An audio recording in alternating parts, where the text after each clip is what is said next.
Hello and welcome to the Schooner Simulation. I'm your host Michael Whitman, and today's episode is brought to you by DraftKings. Sign up with the promo code TPPN to get started at the link in the description. The Sooners are still 8-0 somehow and are heading back to Norman to face off against the Red Raiders to keep their perfect record. For those that are new, we'll be watching OU take on Texas Tech in NCAA Football 14, setting the AI to Heisman-level difficulty and analyzing the gameplay footage. The updated rosters, courtesy of the Operation Sports Forum, are used to ensure we have the right players, and yes, this week they did update both Caleb and Spencer to their respective stats and position in the depth chart, and the college football revamped modification is used to update the look and feel of the simulation. Check out links to both in the description below.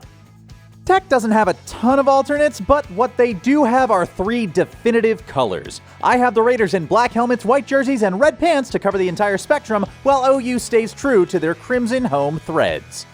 The Palace is looking brilliant, and the weather looks to reflect this. The Schooner Weather Composite is forecasting that we'll have clear skies with a 7-mile-an-hour wind and a temperature of 69 degrees. Nice. The stats are making it look like another grind of a game. Any thoughts before kickoff, Bobby?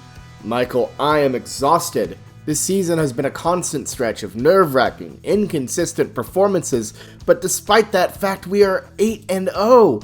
Still, frankly, I don't know my poor heart can take much more of this. Is it too much to ask for a comfortable win? Jury's still out on that one. Texas Tech wins the coin toss and elects to kick, giving Caleb and the boys the opportunity to draw first blood. But they squander this opportunity with a series of short passes that only gained them 9 yards. The run game, led by Kennedy Brooks, were first to score for the Sooners and remained an essential force throughout the matchup, with breakout plays and reliable yardage peppered throughout the play-by-play. The offensive line held up beautifully to give Williams time in the pocket. However, Williams stuck with the short ball or running himself rather than take opportunities downfield. When he did feel confident enough to toss the rock over 10 yards, Mims and Hazelwood were able to snag whatever came their way, including a 70-yard tutty by Hazelwood near the end of the first half.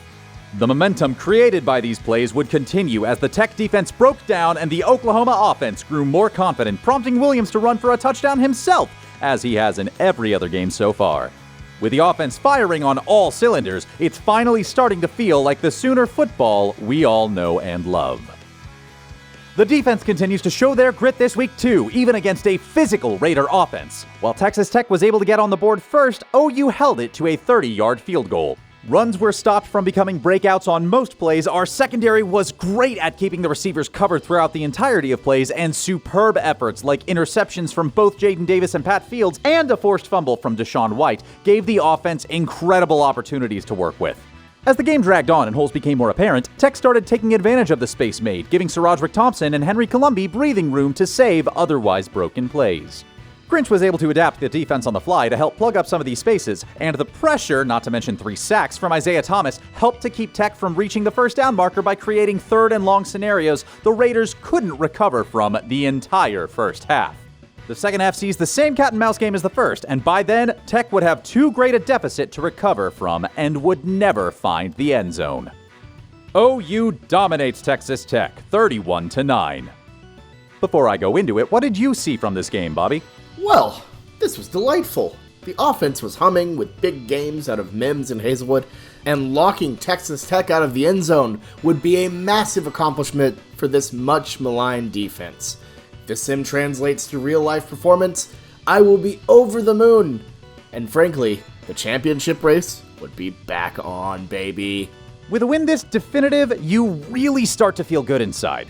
However, the trend of our offense needing 2 quarters or more to rev up is still going to lead to problems later down the line, especially with the hardest slate of teams coming up after our bye next week.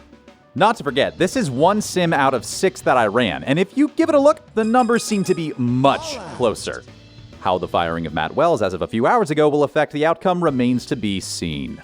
I'm cautiously optimistic going into this week, but we will definitely have our work cut out for us. Thank you all for watching. Want to support the Schooner Sim? Then go ahead and subscribe, leave a like, and share a link to this video with other Sooner fans so that they can enjoy this content as much as you do.